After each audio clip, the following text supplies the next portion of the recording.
and he set up Miami for the game-winning field goal. But yesterday, Fitzpatrick tested positive for COVID-19 and will miss their game Sunday. But before that, Brian Flores has already said that despite the benching, Tua was going to start Week 17. So, LeVar, do you think the Dolphins are sold on Tua as their quarterback long-term? Of course they're sold on Tua as their quarterback. But here's the thing. The reason why we're having this conversation, Mike and Alex and Greg, is very clear, right? You have played Ryan Fitzpatrick, and Ryan Fitzpatrick has had success. He came in relief duty, had success. But you look at Tua, he's 6-2 as the starter for this team. I think this is more so a conversation about Flores creating that environment of competition. Yeah. I think this is pretty unique in itself because you look at quarterbacks and you say, once you make the switch, then you maintain the switch. And that's kind of how we've grown to learn and understand the position itself. But Flores did something very interesting. It's compete. I didn't need to play him early on. I had to play him early on. I took a chance. I put him in.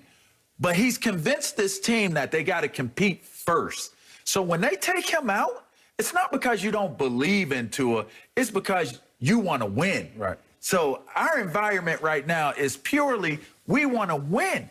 I believe Tua is the long-term key for them, the long-term decision or long-term guy for them at that position. But I also look at it from the standpoint of he's got a lot to learn as a rookie.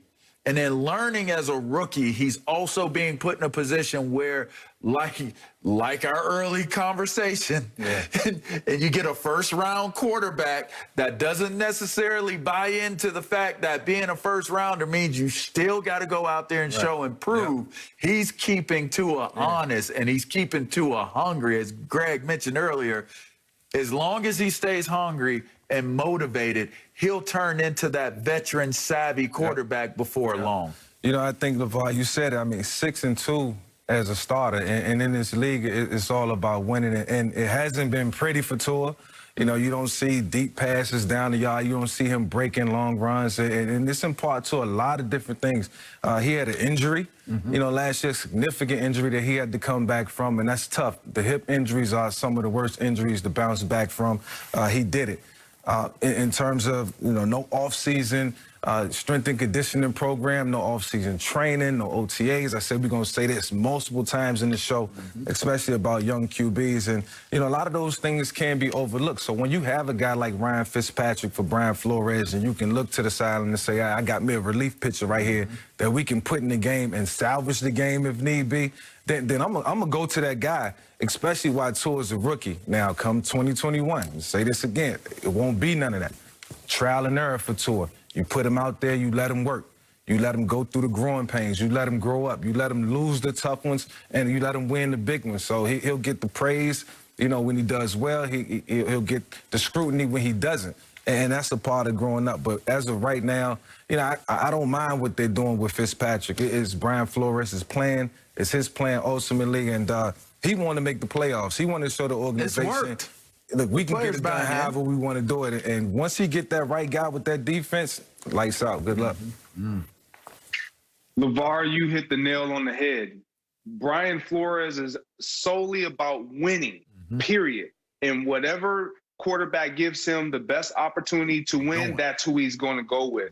And I love that approach. I mean, you literally said it. Like a lot of what we've come to know has been quarterbacks just once they are inserted in that starting position, you've got to be the guy. Right.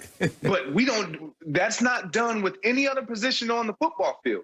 You have an opportunity to compete every single day. You at linebacker, me at wide receiver, like running backs, they compete for those carries, that opportunity to get on that field. And when you create that environment across the board, it has a guy ready to play. The one thing I will say, and I do believe Tua is their long-term answer.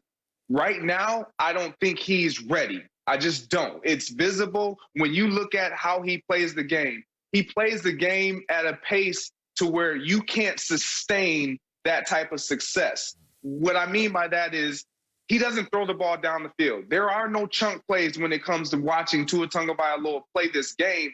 And in order to put points on the board, when you strike hot, in order to be a successful offense, Michael Vick, you got to be able to push the ball down the field to soften up that secondary. And that's something that he has not shown that he can do on a consistent basis. And you talk about trying to fight for your playoff life against a team in Buffalo that could potentially keep you out. Like, you have to push the ball down the field on these teams going into the playoffs, teams, if they do make the playoffs. And we see Tua, and this is the guy, and you don't have Ryan Fitzpatrick coming out the following week. Will you be willing to push the envelope? Will you be willing to throw the ball down the field and take chances? And we know he doesn't turn the ball over. That is a plus. But you have to take chances. You have to allow your mind to be free and not think about throwing an interception or incompletions down the field, and just understand in the grand scheme of things of how you want to run offenses and what you want defenses to do and prepare for, you have to show them that you are willing to push the ball down the field, and he just hasn't done that. I mean, you think back to Tua's college career and what he was able to do. I mean, he was remarkable. You said, Greg, decision-making, accuracy, the ability to run the offense smoothly, step in as a young guy. I mean, he got the intangibles to go next level. You know, it's just about him getting the reps. And the more adequate reps that he get, the better he's going to be as a player. You just got to have some patience with him. And imagine Tua in a year or two with some weapons around him. You know, they got Devontae Parker and they got some other guys that's filling in. But when he get the right situation, yeah, I think he's going to be one of the top quarterbacks in the league, definitely top 10. And I'm not being biased because he's a lefty. I like the fact that he's a lefty. But, you know, everything is going to have to fall in line for him, and it's going to be up to Brian Flores